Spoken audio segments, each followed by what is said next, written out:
This is ACOFAE.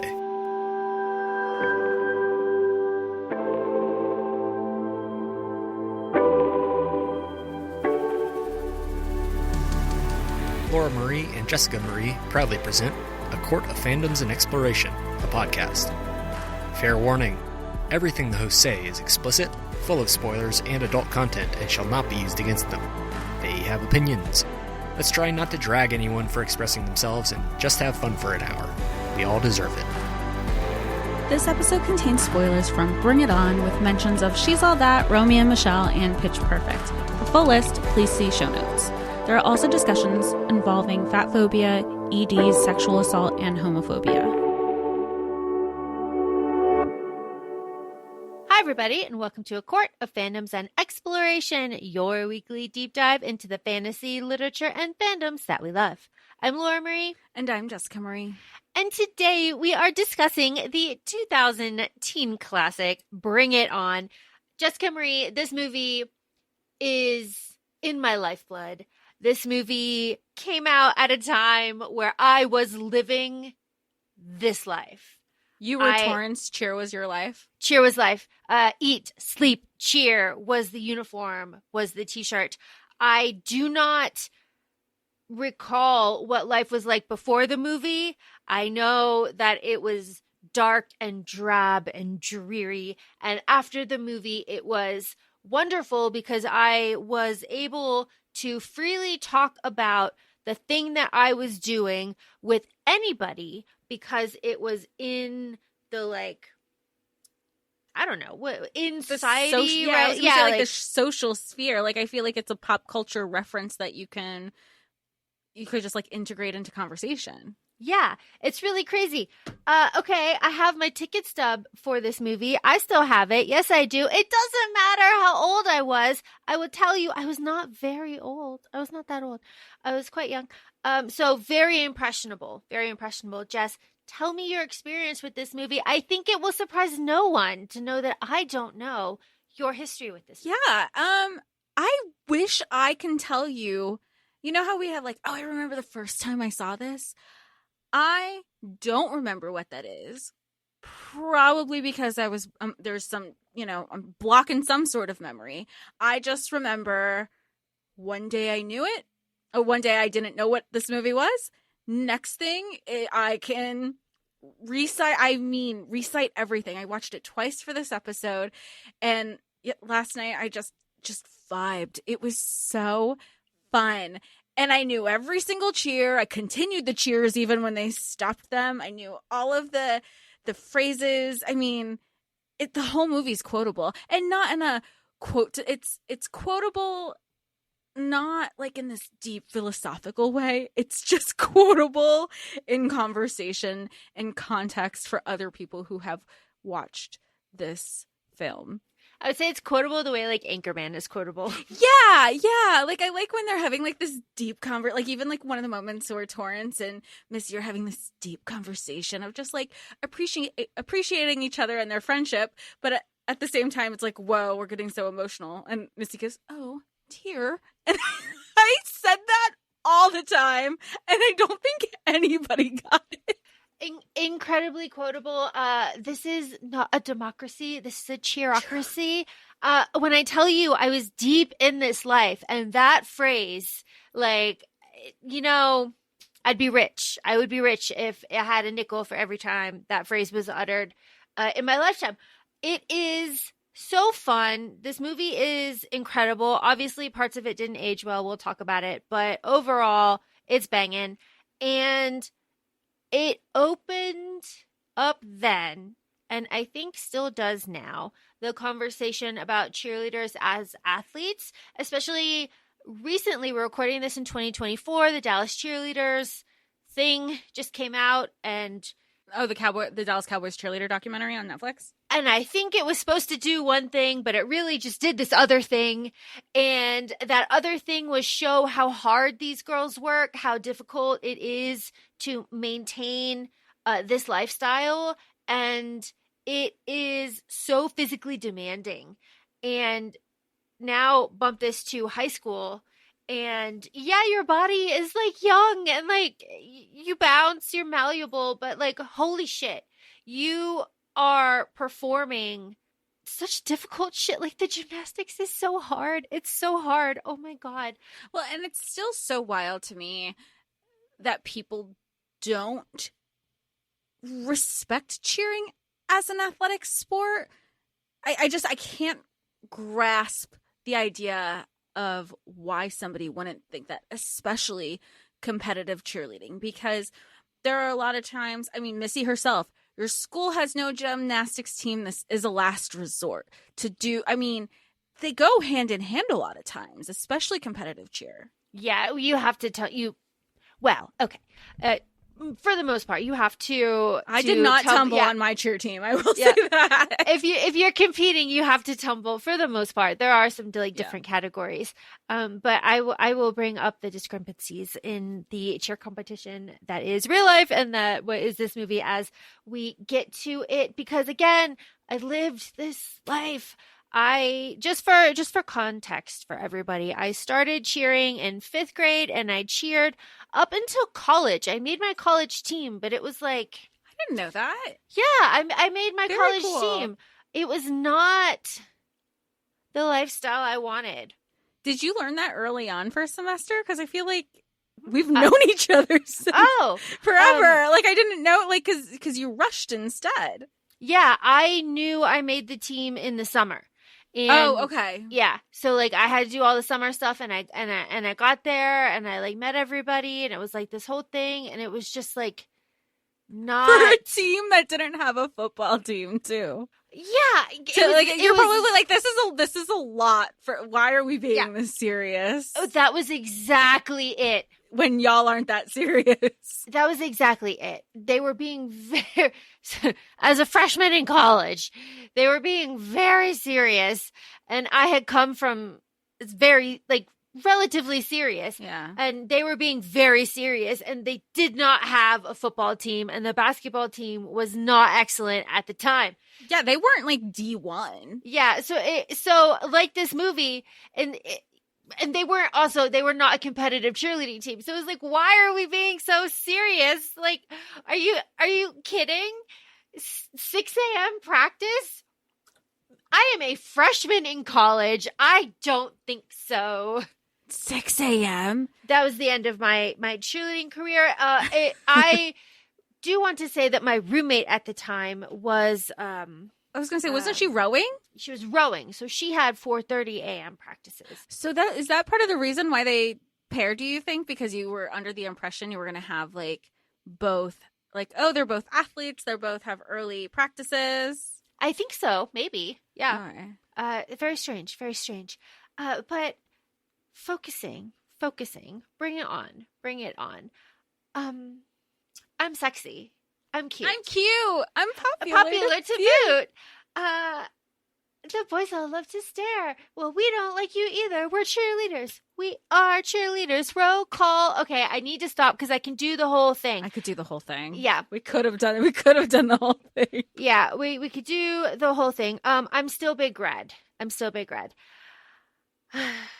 Did you catch the American Beauty reference here with Torrance? Yes, we love it. I haven't seen American Beauty, but I knew the reference. I was like, this is because she's in that movie on the cover. That's the whole her laying down and the petals of roses. Yep, you got it. We love it. Torrance. You're Captain Torrance. I love this. It's so fun. It is obviously a dream. I don't know what Torrance does when she like goes up and then she goes down out of screen and then pops back up and she doesn't have her top on. I don't know. What is she doing? Is she doing a split? It's like, it's not shown. I thought she was getting like momentum to do like a herky or something. Like she was just going to go. But then she just goes up. Yeah, but it's also a dream, so, you know, dreams aren't supposed to make sense sometimes. But, like, it's like, come on, what were you doing down there? besides taking your top off for the scene.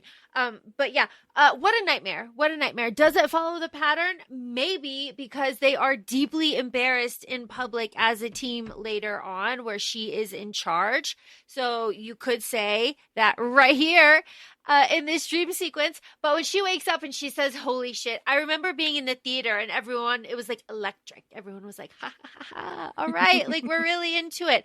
Again, because it was very fun to see a movie like this with all these cheerleaders as a girl. Like, I went with my team. Like, it was a whole. Oh, that's fun. Yeah. It was like, it was a whole thing. So to have that kind of like collective shared experience when you're watching this for the first time too was really something, especially because this is Sunnydale fucking high school. Like, did you clock this? No. Oh my gosh, when they're walking, even when they're talking about the classes, that's the outside corridor. They use this high school for everything. Everything they use this high school. So Faith goes back to high school at Sunnydale. You love to see it. Because there are also some times where they're filming and it's San Diego State University that they're using that as backdrop for the high school too. I love it. I love that high school. You can always clock it from the outside, like big establishing shot. And then it always has those arches, like that the corridor outside with the arches. And that's, you're like, they shot so much Buffy here. Are you fucking kidding me? So here we are. Welcome home. We're back to high school. Aaron is our boyfriend going to college. Okay. I do not understand this. I don't understand how Big Red is just in business casual, hanging out in high school. Like she graduated. Why is she there? Aaron graduated, but his orientation is not till like later, so he's dropping Torrance off at school. How's she getting home? It was all very confusing. The parents don't like him. The dad in this movie, Torrance's dad, is the dad from Donnie Darko. I love him. He's funny. He's lovely. He's just like the perfect dad character. Do the right thing, Dad. Yeah. He's like, what? He's lovely. I just absolutely love it. So Aaron drops Torrance off at school. He fucks off and he goes to college immediately. And we are in the locker room. Now, me growing up did not have locker rooms to change for practice at high school. We had to just like throw all of our shit into the bathroom and just kick other people out. You didn't go in the stalls or anything? No, because we wanted the mirrors and stuff. And it was like really small. So again, this like group changing experience where everything, it's like very real. I love these conversations that they're having. These are like, you put the lewd and diluted. I mean, and again, context, not that I love it, but context is all the fat shaming that's happening in the locker room of like people putting on weight during the summer. Meanwhile, they're so tiny with abs and they're like, oh, but I mean, fat phobia of the early aughts in the 90s. Which is so funny, and I'm going to bring it up later, something that editor Sam said that absolutely blew his mind about all of this that I think was very poignant. Again, not endorsing it, but it was funny you put the ass in massive. Like, it's mean, it's inappropriate, but it does slap. People were laughing in the theater, let me tell you that. But they are voting for captain. So this is like Torrance's dream coming reality. Big Red. She's there. She's mean. She's in business casual. Let me tell you, business casual was also a thing. Then?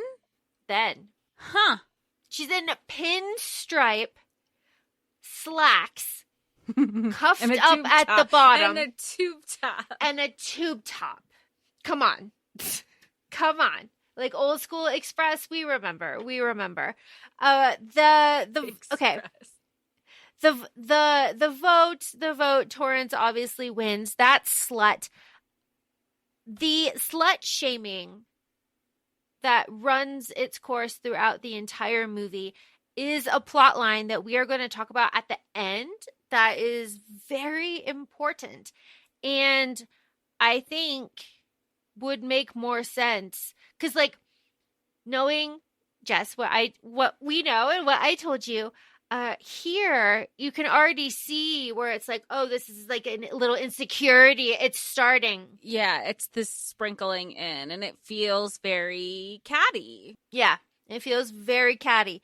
All that to say that there was a cut storyline about slut shaming between, who was it? Jan and Courtney? Yeah, Jan and Courtney. And yeah, Courtney. I was thinking Courtney.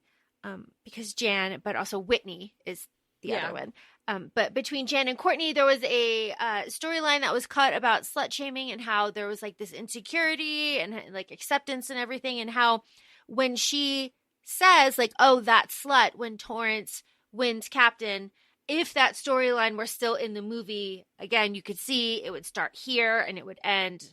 And also, again, like, this movie was from 2000. If you think of, if we go back, it was released in 2000. It was probably in pre-production in 99. So the script had to be written around between like 96 and 98. Like, slut shaming was very real.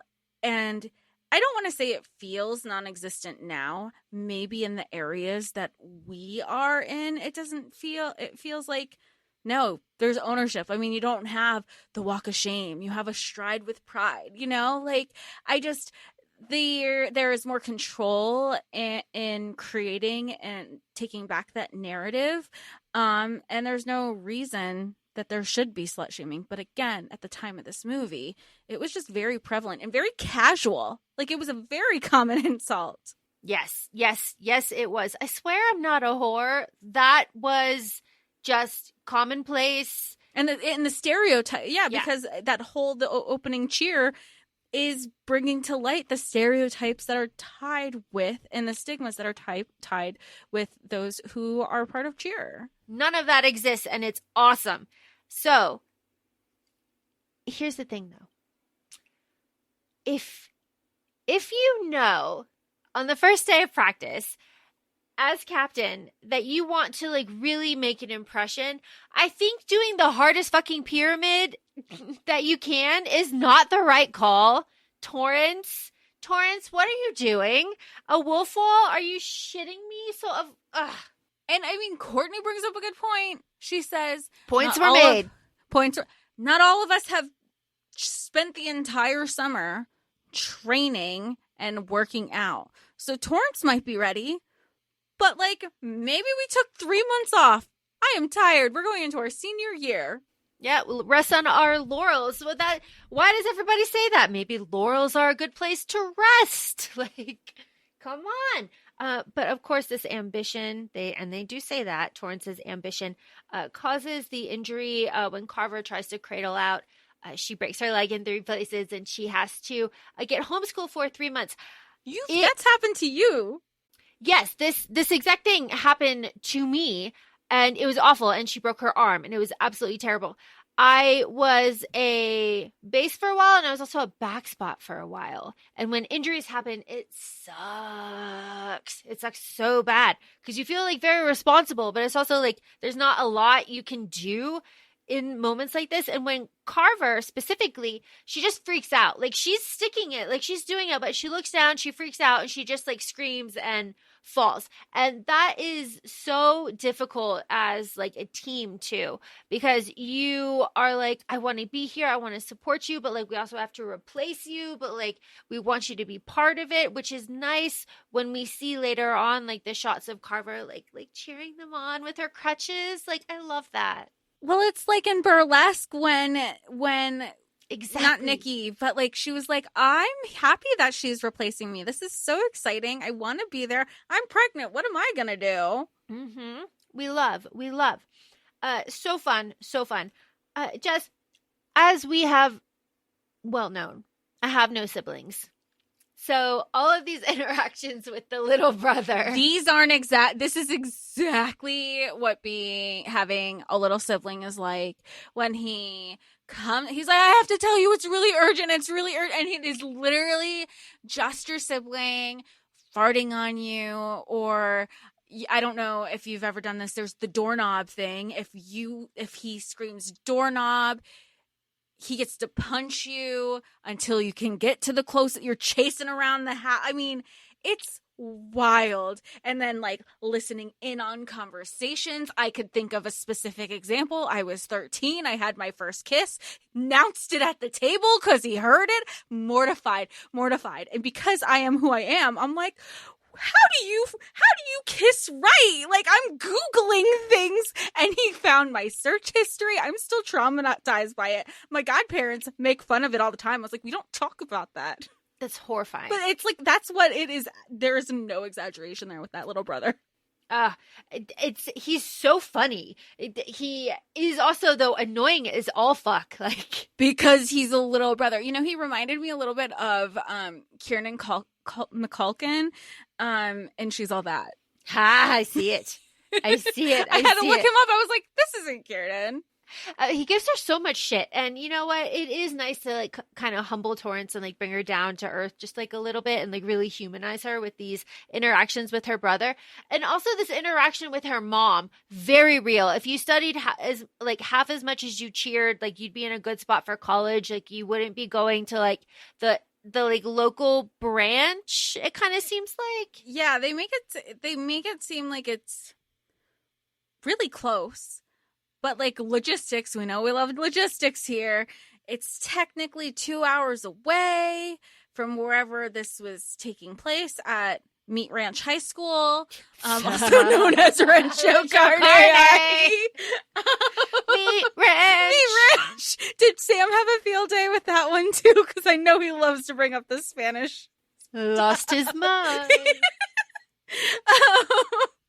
And yeah, and also my thing with that whole scene was just like, oh, you're casually gonna pick up advanced chem and just add it to your schedule.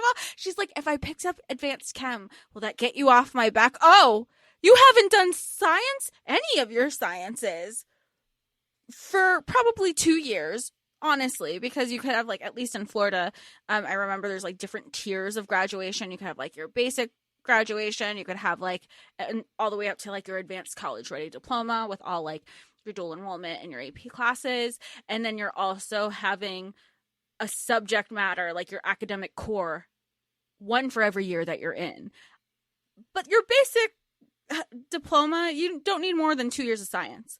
I'm pretty sure Torrance has not taken a science since sophomore year.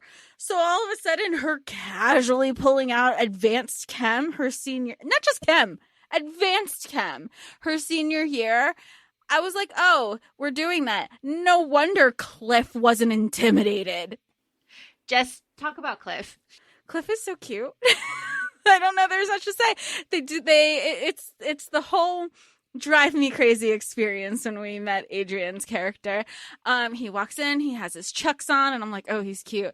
Then he has his vintage vanity, and it's the Clash, which is just incredible. And his vintage tees are actually from the director of Peyton Reed's extensive like vintage tees that he's cultivated and stuff. And he's great. Like, why are we even focusing on Aaron? Oh God. Okay. I've said that I was young when I saw this. I was young once. I was young when I saw this. When I tell you that Cliff made an impression.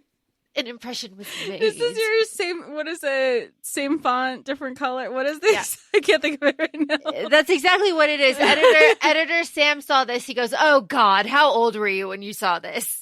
And I told him, he goes, that tracks. Of course it tracks. That tracks. I see the pattern. It's like, you have your own pattern. It's like, I have my own pattern. I have my type.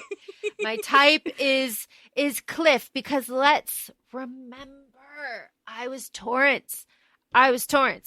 And I went through like a phase my senior year where I was like Chucks with my uniform and like Hurley hoodies with my uniform. It was like very like meh meh. You know, it's just so cool, but also like cheerleader.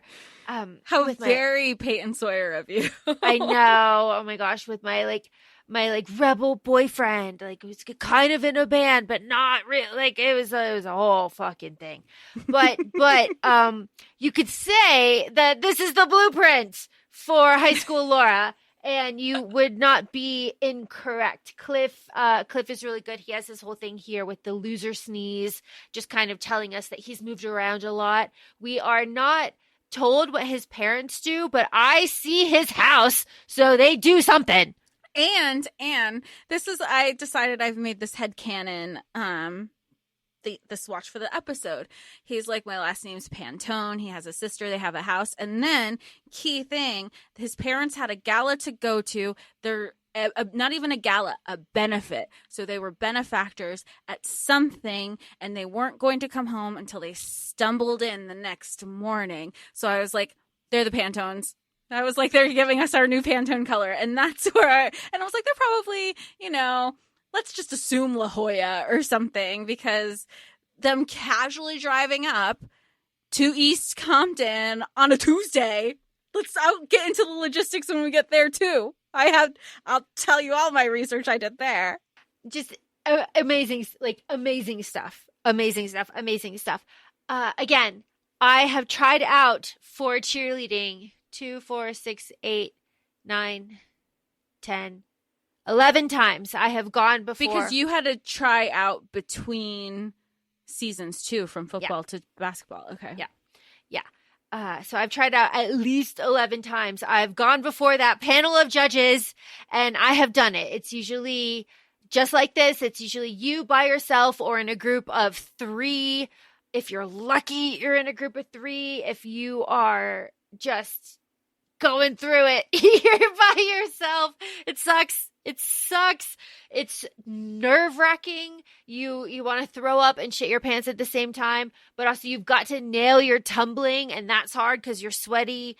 It's a whole experience. And the spotlight is on you. It's that pressure is. Yeah.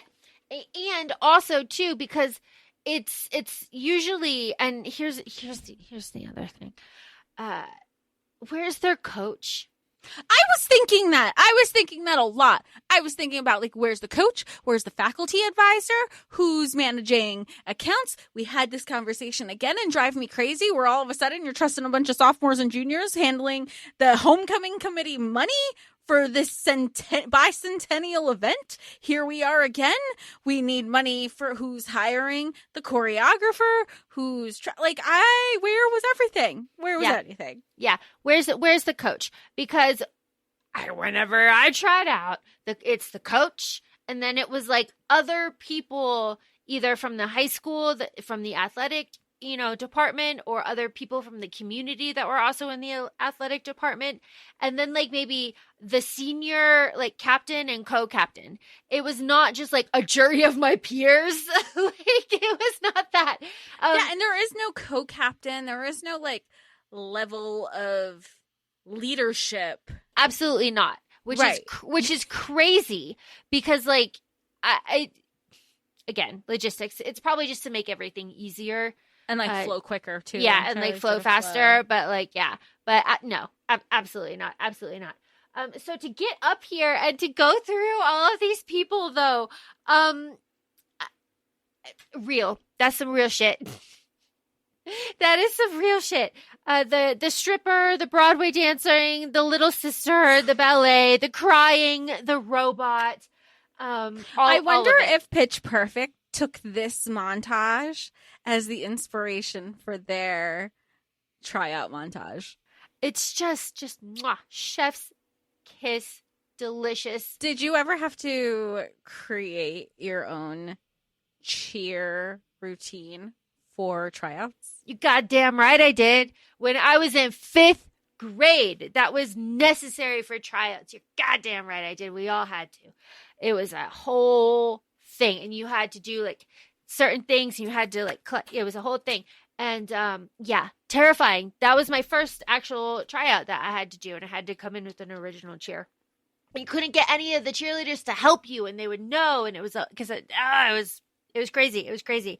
It's a whole thing. But it's not a democracy, it's a cheerocracy. And this is where we are introduced to Missy. I love Missy. I love Missy. I love her. Who doesn't love Missy? I don't know. She's wonderful. She's perfect. It's Faith from Buffy. She's so great here. Standing back tuck. Standing back handspring back tuck. Okay, that she doesn't do it though. Okay. All right. The tumble passes that she does is not exactly what she's asked to do. That's fine. It's a stunt person. Obviously, it's not Missy. The gymnastics, though, slap. I love gymnastics. I think it's fun. And they always tell you, I mean, I know that they have adult gymnastics classes, but it's always best to start young because the fear isn't blocking you there. You're not thinking, what if I break my neck? What if I do this? What if I pull out my back? I have work tomorrow. You have all the, you learn fear. You become aware of the world. And some of, like, specifically with gymnastics, they always say, like, that's one of the things that it's best to start young. I'm not saying it's impossible because the tools are there. The fear factor is just not.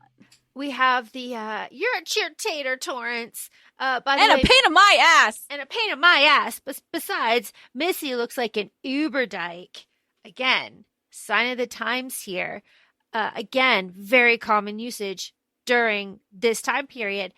Missy runs out, and then we have Mrs. the Pooh. So take a big whiff. That's right, Torrance. That's right. You tell them. You tell them. You go run in your uniform. Go run over to Missy's gorgeous house. And have Cliff open the door. You are a cheerleader. Here's my problem. Head cheerleader, to be exact. No one says that because it opens you up to the worst possible male situation that you could ever say. Especially if you call yourself a head cheerleader and you are wearing pigtails.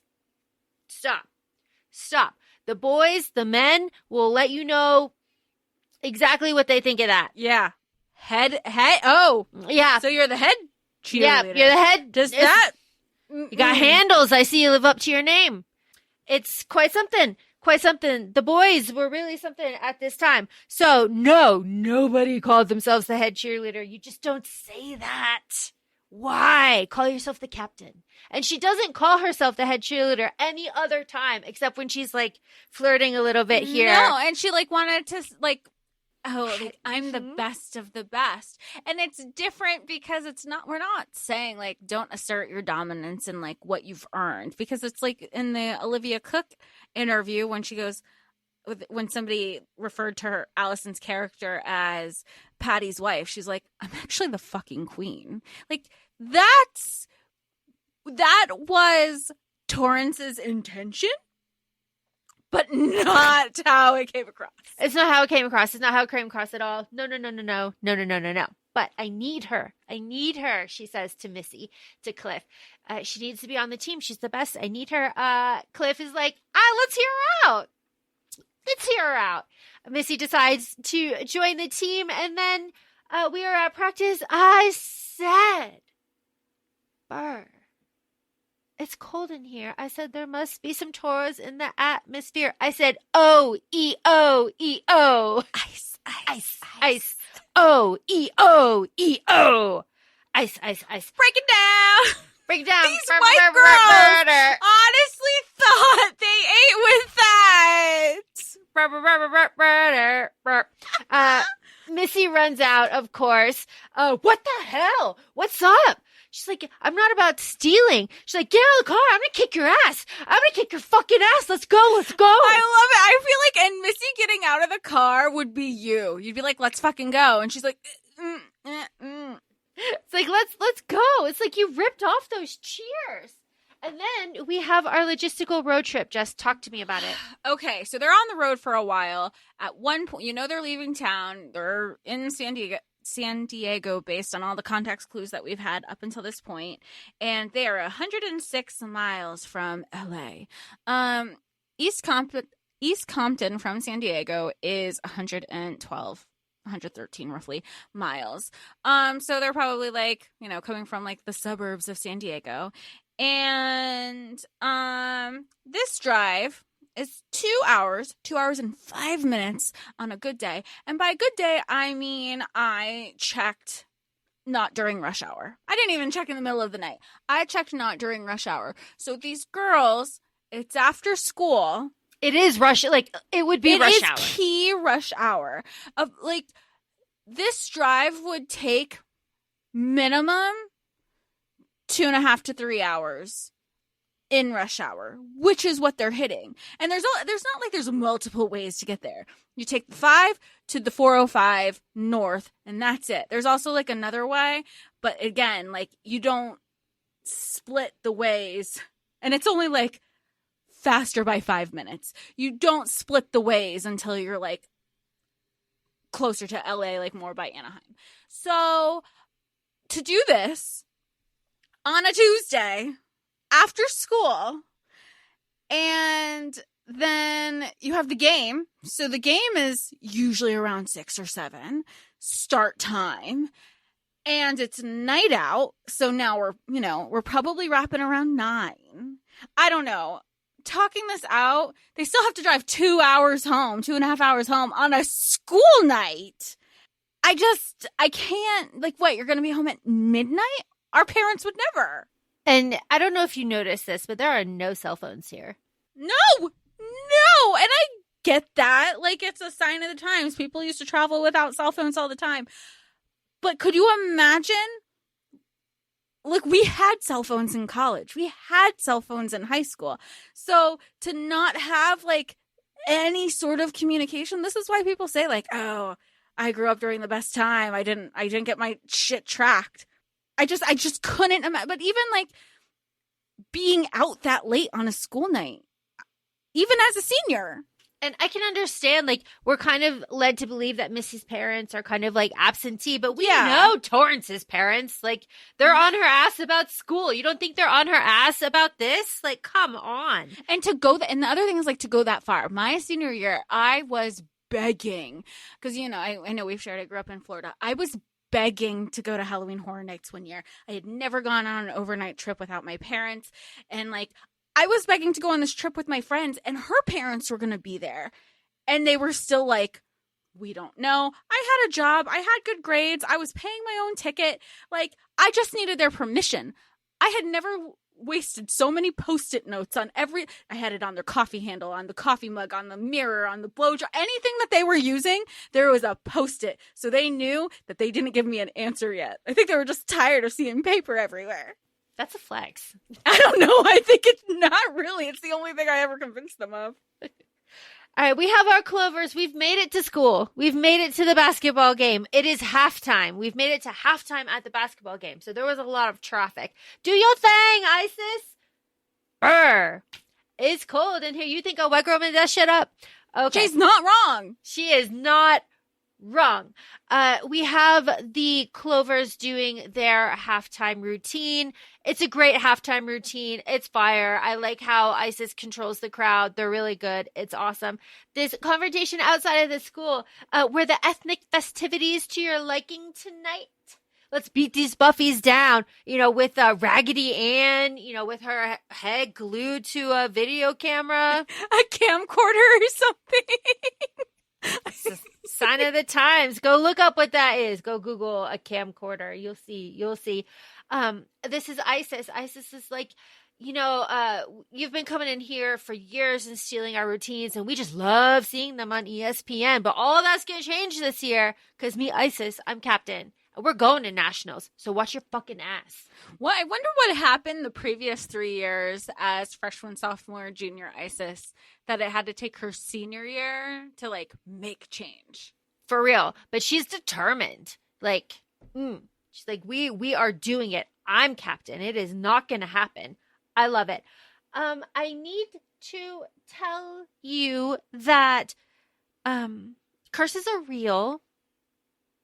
Curses are real. Spirit stick curses, probably. And this bullying by the leaving senior, bullying the upcoming senior situation, the humiliation ritual, that shit is real. Like, all of it. All of it. And the fact that Big Red asked Torrance to drop the spirit stick in front of everybody, thus cursing whoever picked it up, and of course it was going to be Torrance, asking her to do that, like that self-sabotaging, setting up the self-sabotaging for the next year when Big Red was leaving, like that kind of like deep psychological like fighting is very much like high school girl here. And women in general, you still see that happen. Yeah. Well, I mean, I even think about the sorority we were in, that they didn't haze, but they did stuff like that once, like between the junior senior bigs and littles, and you couldn't classify it as hazing anymore because you were already initiated. Yep. Shit is wild. This is really fantastic though.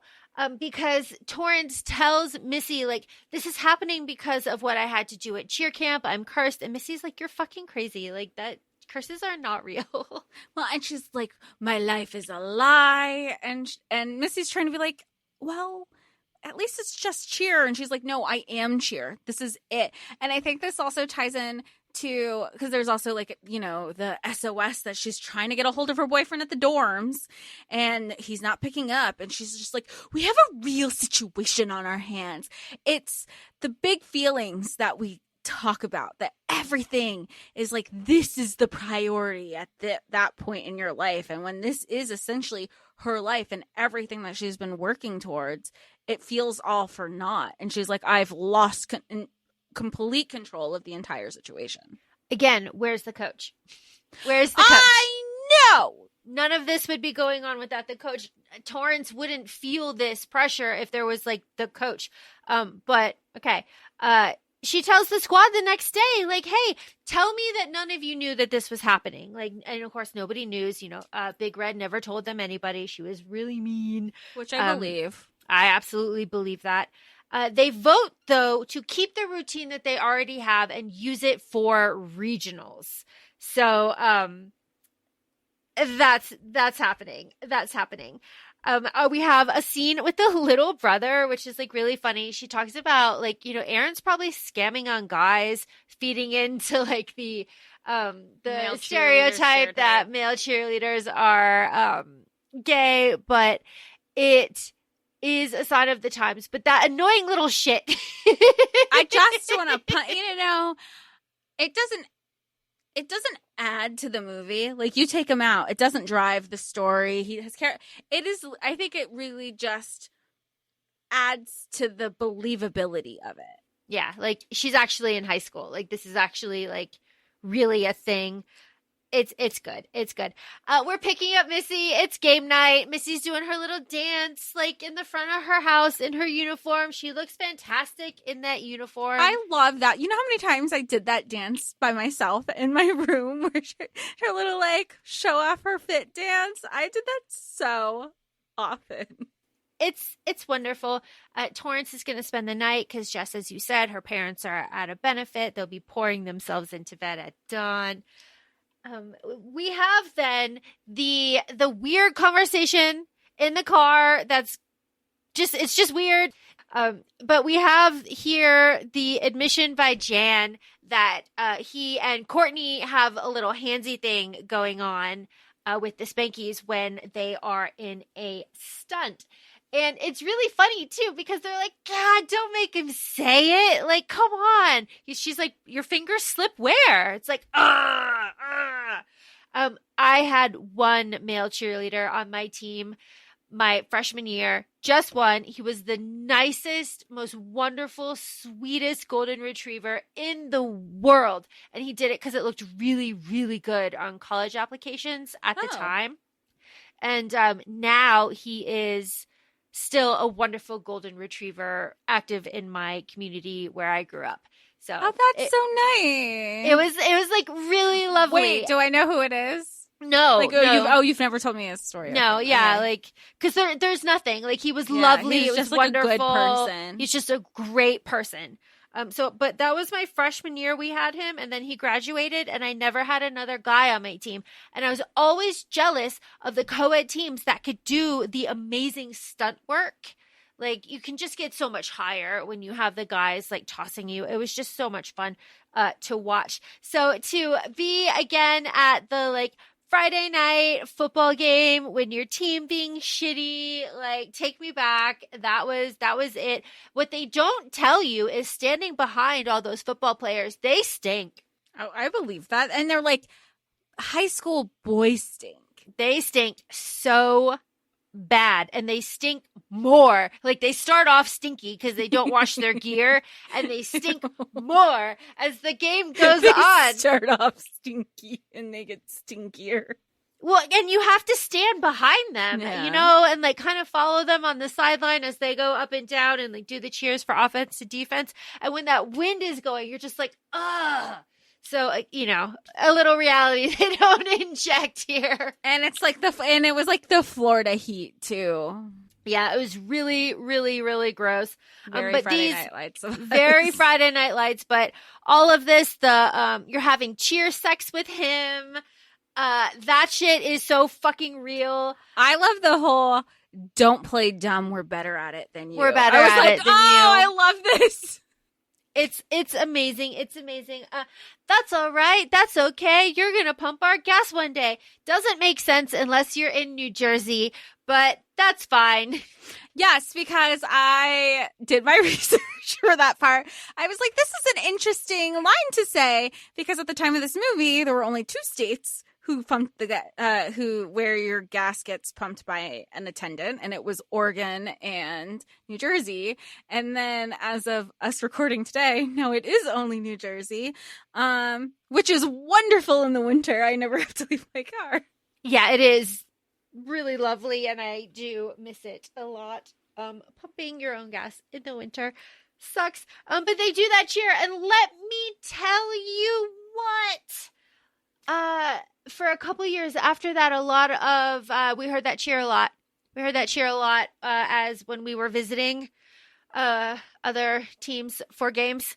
We would. But did you just look at other teams and you're like, you're stupid because that makes no sense? No, because it was vicious. It was It was supposed to be like you're gonna be nothing. Yeah, like Okay. you just infer like what that means, and you're like, hey, that's mean. Fuck you. I don't remember.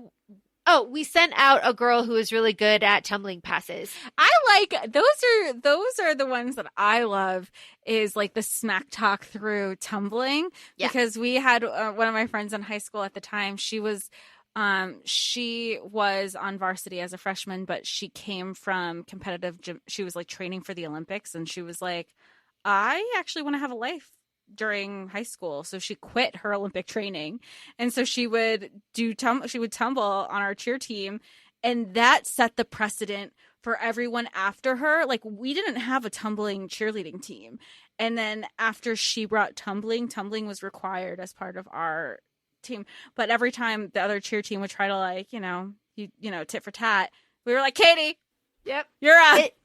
It's fun. Her name was Megan. It's fun. And it was just like an easy way just to like move on because you're like, okay. You're like, you can't compete with that. So yeah. Well, and just like when the Clovers arrive, there is no competition here. We are mimicking cheers. We're doing the exact same thing. And even the crowd is like, oh yeah. Which Yeah. this part is also so funny because there's that Not Another teen classic that mocks all of the teen movies. And they use this scene in Not Another Teen Movie, and they're so similar that you're like, wait, which one's the real one? And it took me I was like, oh, that's right. This is the other one. Because they mirror each other. It's so good and humiliating. Absolutely Yeah. humiliating. And then, after this, we go to Missy's house. We have Torrance seeing Cliff rocking out in his room. We have the toothbrushing scene, which I can't watch, honestly. I don't like people brushing their teeth. I don't like spit. I don't like any of that. You So are Torrance, like. Yeah, I just don't like watching it. I'm fine. But I don't like watching other people. It's just like one of my little like Things. ugh, I don't like mucus. It's just like one of those things. I don't like it. I don't like spit. So I fast forward through all of this, but getting into bed. Good night. Good night. Nothing happened. Good night. Are you into my brother? I love it. Missy. Yeah, because because it's not like she caught Torrance in her brother's doorway, staring at him, and then she's like, fair. Where's the bathroom? And the bathroom's literally right in front of her. I loved it. And then she even like goes to look at her brother, like, what are you on? And that's also a very real dynamic between siblings, between Missy and Cliff. They're really cute. I really like them together. They got arrested in I was Mexico. just going to say that fun fact. They got arrested together. I mean, how fun. The next morning, Torrance reaches Aaron, and he says, oh, that's just my sister, to the girl that he's sleeping with. But Aaron is the one who's responsible for giving Torrance Sparky Pulaski's name. Sparky the choreographer, Sparky the pill-popping choreographer. Oh, my goodness. He cost $2,000. How do we get that? We're in high school. Car wash, montage. Torrance, come here. My brother wants to check out your rack. Missy, to the point. I love it. She's been to the point since the second we met her. Mm-hmm. You must have loved her. I loved her. Too. Yep, stands on business. I also really love when Cliff rolls up with his dirty car and the camera like and Missy comes on camera and you just like see like her boob and like part of her stomach, and he just starts screaming. It's very funny. Again, the sibling dynamic, really great there. But they get the money, obviously. Sparky arrives with his routine. Prepare for total domination. Okay, this is where I want to talk about what Editor Sam said. Editor Sam was watching this, standing, watching the movie, as you do, walking in and out. And he was watching Sparky do the assessment of all of the cheerleaders. The lineup. Okay. The lineup being like, your ankles, your calves. You're the captain. You're going to need the most work of them all. Yeah. What's wrong with your skin? Say it with me. Sunlight. And then talking about the ass. And he's like, your ass. He's like, report those compliments to your ass. Maybe it'll get reduced. Maybe if you half what you eat and half it again, maybe your ass will eat itself, so it'll go away. Sam was shocked. He was like, I thought he was going to say the ass wasn't big enough. Oh, Sam hasn't been around women in the 90s and early aughts and like just never exposed to that. Was very real. Even when he was talking about the diet, he's like, what's a diet? Take everything you eat, cut it in half, and half that. You're all on a diet. And you had people who were like, well, why do we all have to be on it together? Not, but it's also diet culture was very much a solidarity thing. We're all eating Special K for Special K. Yep. 14 days in a row, breakfast, lunch, and dinner. Yeah. Yeah. I love how Sam was really like, oh, it needs to be bigger. And this goes back to what I said earlier. None of them are fat. No, not at all. They have abs. They're very fit. Yep. I looked at him and I said, well, Sam, this is like 2000. He goes, oh, yeah, sure. And then he doing a little bit of reflection was like, yeah, we've like come kind of far, but like we're going back this way, right? Yeah. And I said, yeah, we are. And that's the trend in 2024 is going back to this. But he was really shocked because he was like, her ass is not that big. I thought he was going to say it needs to be bigger. We have to get like a little bit, so it was though kind of sweet to kind of hear that coming from him and being like, oh, just knowing that like he was a little boy, like, he's a sweet little one. He was not exposed to this. Yeah. And I think back up to our Josie and the Pussycats episode where he was really, did you use that much body glitter? Did you use that much body glitter? how is she that skinny? Like, where is anything? Like, she's sick. Yes. Yep. Yes to all of this. Yes to all of this. And then editor Sam looked me dead in my face and he goes, did you do spirit fingers? And I had to look him dead in his face and say, I do spirit fingers. We all do spirit. I say, yeah, I did do spirit fingers. And they are like these on spirit fingers. Not these. Not these. There's a difference. Not these. And you have to do it's spirit fingers because you can't jazz hands it. You have to spirit fingers it. Spirit fingers it. You have to spread them, and it has to be. Yes, it's a whole fucking thing. But yes, spirit fingers. All of this. Yeah, there's a couple of hard R's in this too. We don't need to say the hard R, but I will say the line "cheerleaders are dancers gone." Is funny and got big laughs at the time. So if we replace that word with something else, it's still a funny joke. I feel like there's a lot of things in this movie. I get it's a sign of the times. Yes, I am very aware, but it's also like if you watch this now, you know it would be you'd hear that sound watching this now. Mm-hmm. As opposed, I mean, and that's the case with like this movie came out in 2000. You also brought up the fact that like Superbad came out in 2007 and you said that's worse than this. Then I think of The Ugly Truth. I think that was 2006 with Gerard Butler and Katherine Heigl. And I remember watching it during the pandemic. I was like, oh, a rom-com. It's been a while. I haven't seen that. I can't believe it got made. There's a lot of times I watch, I go, I can't, and we thought this was hilarious. I mean, yay, growth that we recognize that this is not okay to casually say this, but there was a time where it did. I mean, one of the lines the commentator says at the cheer competition when they go to nationals is like, he's a 50-year-old commentator and he's like, gymnastics, dance, and short skirts. What is there not to love? And I'm like, these are minors because you already said that they're in high school. Yep. Oh, I thought of a good word replacement. Cheerleaders are dancers gone rogue. Oh, that's fine. That's fine. That's funny too. That's fine. That is fine. It's still funny. So you don't have to go low like this. You can still go high. Right. Mm-hmm. Oh, that's still funny though, because it would still hit. It's regionals. Just it's state regionals, but first we have to almost kiss on the swing set in my mansion. We love, and remember, I know you and I had read something recently, or like within the year, about the significance of the swing moment in a teen movie or in like any movie. There's usually like, you know, there's a character that's being contemplative. There's a serious conversation happening. Like something is happening. And we have that moment between Torrance and Cliff on the swing set. And she's like, but what if there's more to life? And he's like, what if there's more to life? She's like, I don't know.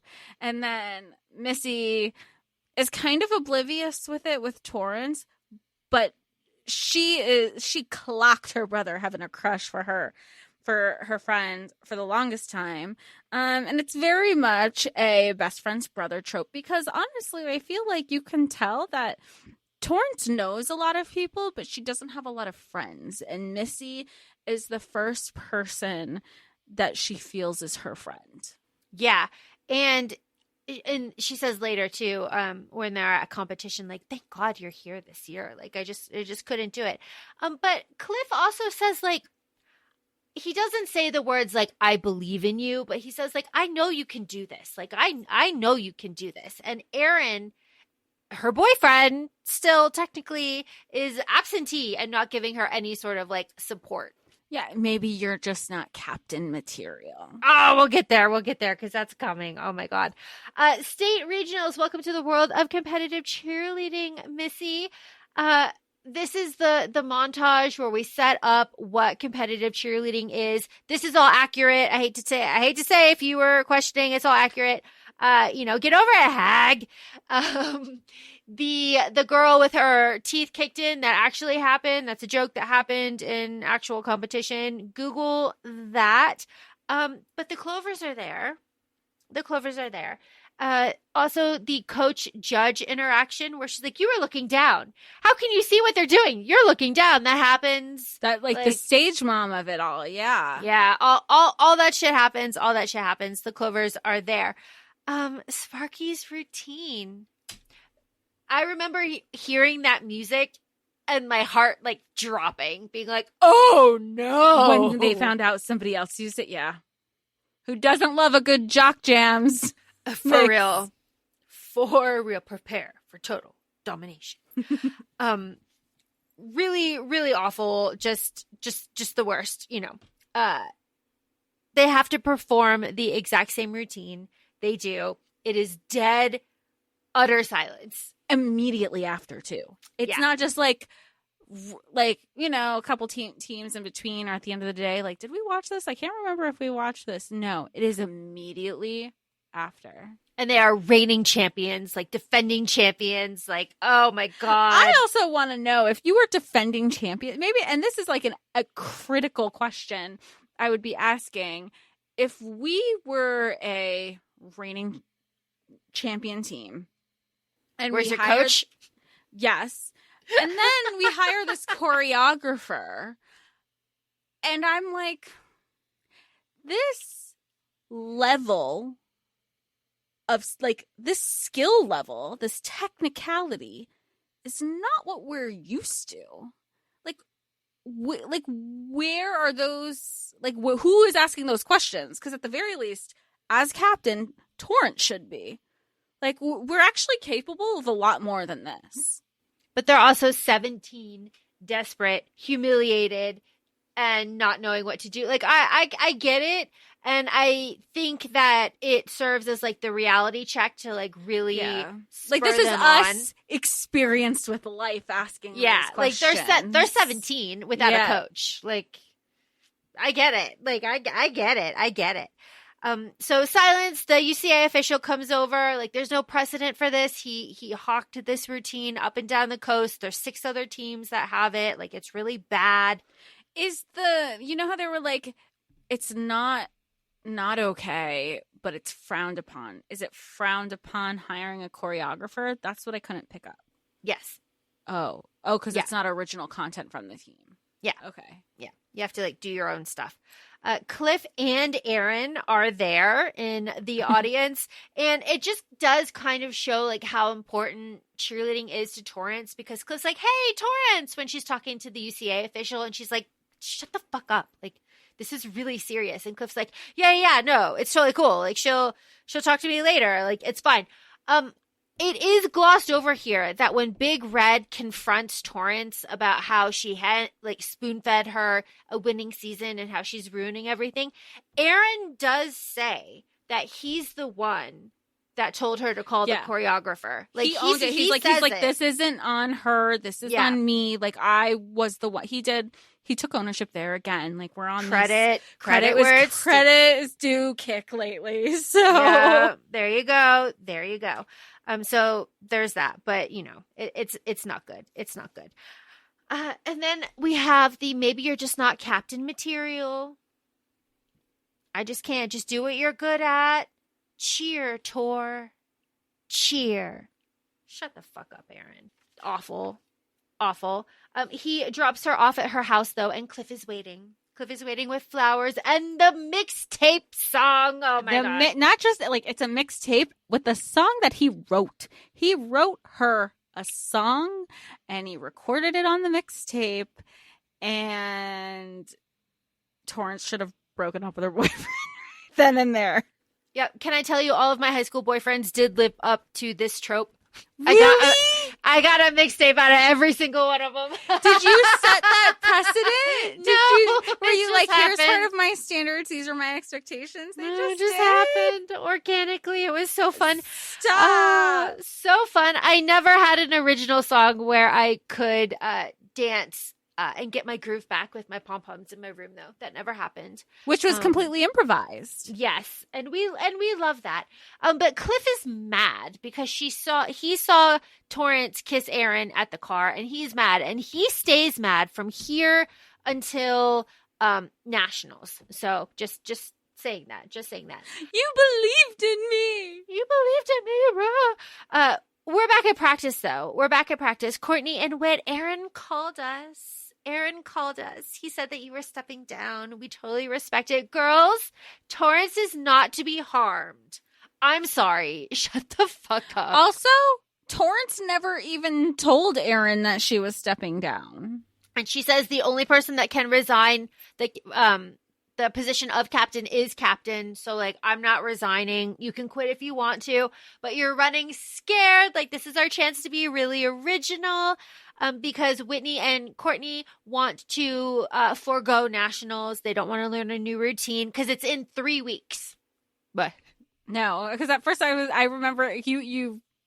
It was the 3-week thing because I was like, why wouldn't you want, like, that is an opportunity? And they're like, oh, it's really it's I honestly you get probably that. wouldn't have also wanted to do it either. I feel like no. But yeah, so they have 3 weeks, and then we have our practice montage where it's like before school, after school, longer practices, in between classes, like just take over your life. That is also very real. It's just something that ends up happening. Torrance dumps Aaron. We love that. I guess you were just too busy to believe in me, and I guess you're just not boyfriend material. We love it. We love it because and then she sees the girl that he's been sleeping with, and she goes, "You were a cheerleader?" Which goes back into leaning of the stigma with male cheerleader. But it's funny here because he's a bad guy. Yeah, we a can. Bad we boyfriend. can. Yeah, we're like, it's here. like we want the stigma to apply to the people, like the negative stigma to apply for the people we don't like. Yeah, he's bad. So ha ha ha ha ha. Get made fun of. Ha ha ha. You suck. You suck. All right. The storyline here that is our plot is East Compton is not going to nationals because they didn't get enough money. So we have our white savior trope. I love this whole part. We have our white savior trope. Torrance is like, no, it's not fair. Dad, like, come on, do the right thing. We need to sponsor them. She gets the check. She goes to Isis, and Isis rips it up. She's like, I'm not taking your fucking money. Go off, Isis. And we can do it ourselves. We'll do it ourselves. And you're trying, because she says, she's like, you're doing this to make yourself feel better. Yeah. She's like, well, I'm trying to make it right. She's like, no, I need to be strong for my squad. Like, you can make it right by bringing it at nationals. Jess, here's a confession I have for you. Do you know that they never say bring it on? They never say bring it on. Do you know that kills me a little bit inside? Oh, like when we have a book and we're like, they said the thing. They don't say the thing in the movie. It'd be very easy to say bring it on. They say bring it twice. Yeah. There are 2 instances where Torrance and Isis have an exchange. I need you to, no, you need to bring it. I'll bring it on. Just come on. Like, why didn't we do that? It's crazy. In the Not Another Teen movie, you have this breakdown and somebody goes, you need to bring it. And the other girl goes, it has already been brought in.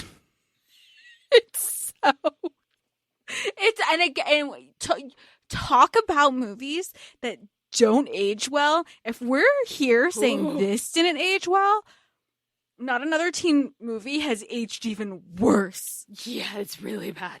I watched it recently because I think I was like, I think I was just like going through some like Chris Evans, like some of his like back catalog back in 2019, and I watched it and I was like, oh, this was made.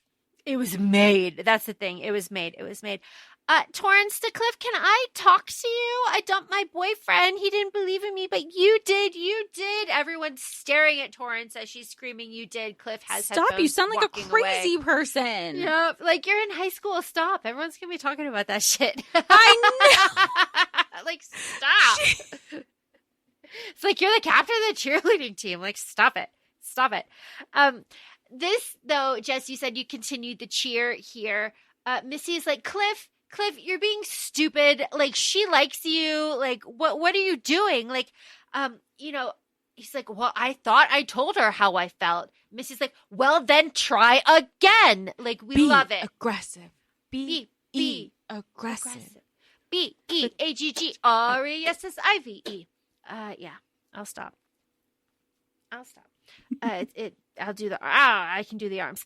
I like that. I like that a lot because Cliff kind of starts to make fun of Missy. He's like, being around all those airheads are really improving your vocabulary. And Missy's like, no, you're upset because of Torrance. You don't get to do this. And then they have the whole like tell her how you feel conversation.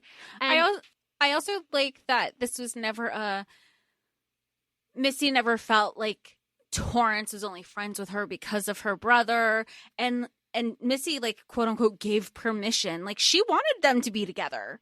Mm-hmm. She's like, you're being stupid. Why wouldn't I want my brother with my best friend? We moved to this town. We're the only three that get along, and we found some people that we don't hate. Yep. Pauletta grants the Clovers the money to go to nationals, and they're on TV, and it's very funny. It's very amusing. And then we're in Daytona. We're in Daytona. In real life, you're not in Daytona. You're in Orlando. But here we are in Lakeland. I had a competition in Lakeland once. You were like, what was that? That's what it was. That was the other. The competition itself was filmed in Oceanside, California, but they say that they're in Daytona for the high school UCA championships. But in real life, it's actually happening in Central Florida because the college nationals typically take place, and like college competitive usually takes place in Daytona. Yep, and Daytona has no pier, and on the wide shot they have a pier. But we're in California, it's fine. Cliff didn't come. This is nationals. We've got 50 squads on the Deuce, ESPN2. It reminded me of JoJo. I was so excited to bring it up. It was like the Deuce. It was like the Ocho. Deuce, the Ocho, ESPN, the Ocho. Dodgeball also doesn't age awesome, but no, I don't. You know what? The one I'll keep quoting is L for Love. L for Love, baby. L for Love, baby. Oh, it's so good. Oh gosh. Okay. Oh my gosh, there was so much. That is another quotable. Yep. Yep. Okay, so we have Torrance and Isis having like a little moment where it's like, hey, tell your girls to stay in bounds. It's like, hey, tell your girl she's like a half second late. It's like, no, we understand each other. There's like mutual respect. I was going to say it's like a captain respect for each other. And she's like, we're just in a weird way, a competitive looking out for each other. Like, and Isis even says to Torrance, she's like, are you on some like charity spree? She's like, no, this is new to you. I just want to share, like, in a weird way, it stops, like, I don't even want to say weird. It stops being white savior, and it starts, like, let me just use my privilege of, like, the opportunities that I've had, and let me pass it, like, pay it forward. Like, this is what I've learned. I want to share this with you. Yep. This is what I will share with you, Jess, that in this preliminary montage we have of day one, there are so many illegal uniforms and moves I cannot even describe to you. It is so frustrating. I remember being frustrated in the theater. I remember being frustrated later. I'm still frustrated now. They would be disqualified. All of these teams would be disqualified. Okay, moving on. Moving on. At night when there is a cheer team practicing outside the window and Missy yells, if you don't have it, you don't have it. But like, that is so real. That is so real because at that point before finals, you're just like nervously like doing everything. You're not going to get any better. It's just like something to do. Oh, I didn't know it was that. I thought it was like we have it. It's in the bag. Like, just like this, like not like in a mean, like we're better than you. But like that excited competition. Like, you think you have it. We have it more. That's how I took it. I didn't realize it was like a nervous tick and like the anxiety that you're trying to shake off during that moment. Yeah. That's it. She's like, if you don't have it, you don't have it. Like, you're not going to learn it. You're not going to get better now. Like nothing is going to happen. It's like when you're trying to lose weight for an event and you're like, I'm going to eat that bag of chips. And Romeo and Michelle, they were talking about it in the high school reunion. She was like, eat the bag of chips. That bag of chips isn't going to make a difference in the next 24 hours. Yep. Exactly. Torrance and Missy are bonding. That's where we had our little conversation of like, so glad you're here. So glad you're here. Okay. Day two. We are at finals. All right. This is where we have the basket toss where the girl gets her face kicked in. Let's find your tooth. This is where our brother has the spankies on his head. This is where that girl is like, I'm cool. I'm totally not nervous, and barfs everywhere. That shit is also real. The hairspray everywhere, Vaseline on your teeth. That shit is also real. You know, it was one thing that I remember somebody told me about Vaseline on your teeth, and then I realized you can't put them on your upper and your lower because then you just look like you're like this. So I never understood why they would say your whole teeth, and then I would put it on the top of my teeth because that you could actually get the smile. Oh, you want it on all of your teeth because the judges are so far away and you are judged on if you are smiling and showing emotion. So the judge has to be able to see your facial expression, even if you are in the back row. It's also the reason why if you see now, there are requirements that you have to have colors on your socks so that the judges from the judge very far away can see every single foot and see if everybody hit at the right time because your eye is drawn to a color on your shoe or your sock. It is details. It's like little details like this. It's just like so important. The deodorant thing. Oh my God. The deodorant thing is also so important. Like you cannot have any sort of like white deodorant. It has got to be clear. And they go around and they like wipe it off of your uniform. It's, oh my God. Oh my God. It's like this whole thing. And you can't have any sort of deodorant on your hands to dry them because it could leave like sweaty prints on other people's uniforms. So like the cheer culture like stuff is, I assume it's like very similar in some aspects to like dance too. There's just like tips and tricks and like very specific things like for what you do to make it work. It is really something that when you're in it, you're like, yeah, no, this totally makes sense. And when you're out of it, you're like, you're a little crazy. Do you miss it at all? No, but I do see routines and I'm like, ooh, that looks fun. Like the She's All That group dance. That looks really fun. Like I would love to do something like that, but you know, it is what it is. I know you're very passionate about the competition part of the movie because you eat, lived, slept. I did. It was like so important. The watching on the sidelines is like not really something. I mean, a little bit, but not really. Because you wanted to like stay focused, like in your own like headspace. So that's something. The Torros, when they go, their routine, again, a little bit more sharp, a little bit more traditional when it comes to like white girl cheerleading, because that's what it is. It is white girl cheerleading. It's fun. I could do this routine. I don't think I could do the Clovers routine. I don't have that sort of rhythm. Like I'm a bad dancer. I am a bad dancer, but I can do an 8 count and hit a cheer. Like I can do that. And that is mostly what the Torros routine is. And it is second place, of course. The Torros get second place, but it feels like first. I will say, when this came out and they won second and it was like silent, it was like silent. You're like, you won second. I remember watching this the first time being like, is this going to be like a thing? Like, how are they going to be like bad about this? Or are they going to be like gracious and happy because they won second? Because there's just that pause is just like a little too long. Yeah, like is it going to be unsports? Yeah, like, or it's like Whitney and Courtney, are they going to say something? Like, or like, what are we going to do? But it was just like, yay, woohoo. And I was like, oh, okay, good. Fun fact, there's no money. There's no money in the real competition. Sorry, that check doesn't exist. It's really just like bragging privileges for a year, no? Yeah, it is. It's like the notoriety and the trophy and like all of that. There's no money exchange, but that's fine. Brandy Tatterson and Brandon Gleason. Hi. They give out the trophies. It's very fun. I would die. Now, here is something, you were great. We were better. We love it. We have the spirit stick kind of. Misty gets her first spirit stick. Yeah. And that whole storyline wraps itself up. You know, she drops it. Maybe we should burn it anyway. And then we have our final kiss and our dance out to Mickey. You're so fine. Here's my problem with the final competition, Jess. We have 3, a first, second, and third place. That third place is an all-girls squad. An all-girls squad would not be competing in with a co-ed, right? With co-eds. It's not fair, and you have different requirements for that. So this is deeply unrealistic, and it bothers the shit out of me so bad. Oh my God, because honestly, it's not fair. It like just like it's not fair, and it bothers me.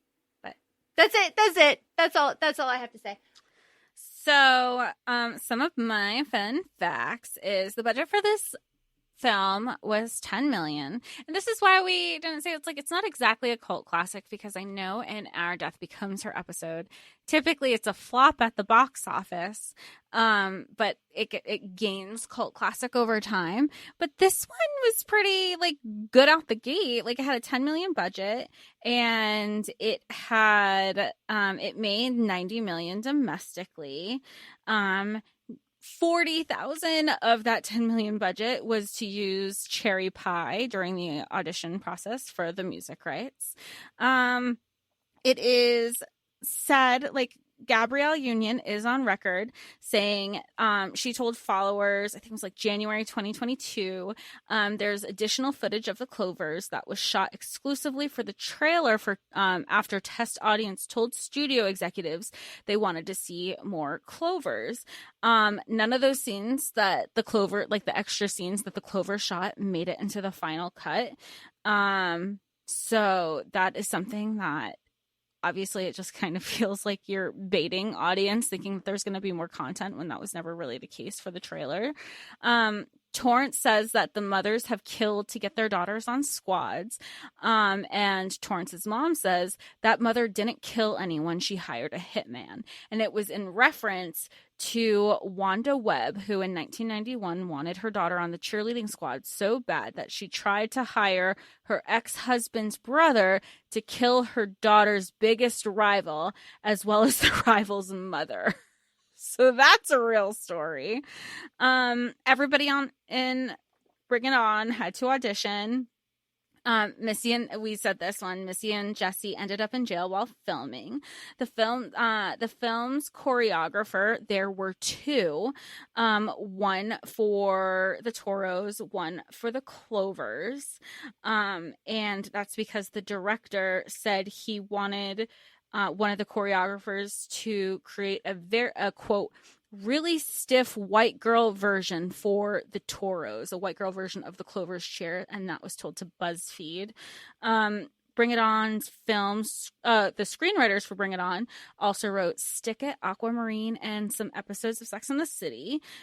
Bring It On was also made into a Broadway musical that Lin-Manuel Miranda worked on. The screenwriter for Bring It On also said that Tom Hanks helped greenlight this film. And those are some of my key ones. What about you, Laura? I think you touched on almost all of mine. Yeah. And then I know we sprinkled some in as we were discussing. Yeah. This is Kirsten Dunst's favorite role. It's the one that she identifies most with. Yeah. Which is also so fun. 8 actors, 12 cheerleaders on each team. Yeah. And the team, the Clovers, came from the San Diego James Madison High School team, which was the 3rd in the country at the time. Oh, cool. Right? Isn't that so fun? Whitney and Courtney are best friends in real life. They were in each other's weddings. God, the meat, it's just the meat ranch. You gotta love the meat ranch, yeah. Gabrielle kept her uniform. And she still fits into it. Yeah, the cast went around to opening night showings to kind of gauge what the reaction was. What do they do? They hid in the back kind of thing? Mm-hmm. Yeah, okay. And everyone really loved it. And Kirsten was 17 at the time. So she was I'm going to have a hit movie. Oh my God. She was very excited. I know. Isn't that so sweet? Okay, let's talk about the deleted storyline. Yeah, you were more familiar with it than I was. Okay, so I read an article on Refinery 29, and we will find it and link it. Jess tried to, but it gave her some trouble. So Just know that the internet was acting wonky. It's just me. I have an old ass computer, but in my defense, I looked up that article on my work computer and it froze my work computer. So I don't know. Something's in something. So the article was talking about was interviewing the director, and the director was talking about how if it were up to him and if he could do the movie again, and if something could be deleted from the script, then the storyline of Jan and Courtney and the fingers and the spankies and the slut shaming that Courtney and Whitney do throughout the movie, all of that would be erased and deleted, because that fed into a deeper storyline about slut shaming that we mentioned earlier.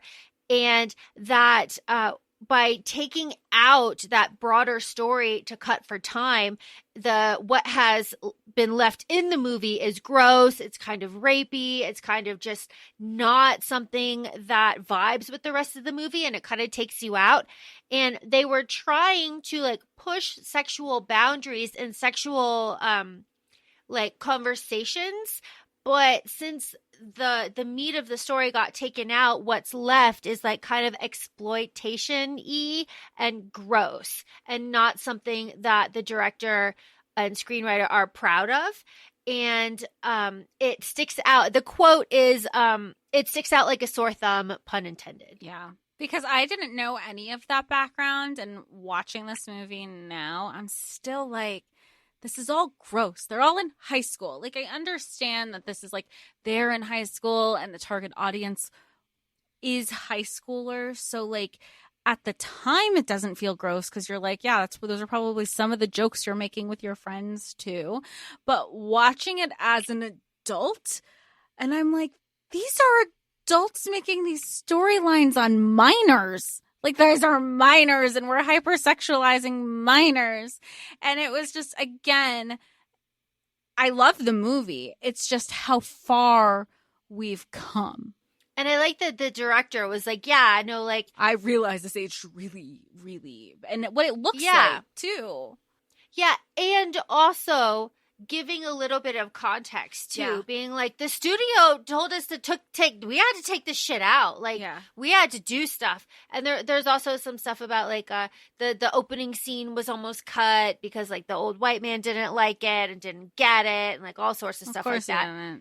Yeah, like the studio tried to interfere because like they didn't understand what was going on, and like Gabrielle was like, yeah, this is about diversity and race, and like that's why this one did so well, and that's why Sugar and Spice like didn't do so well. So those are like the two competing movies.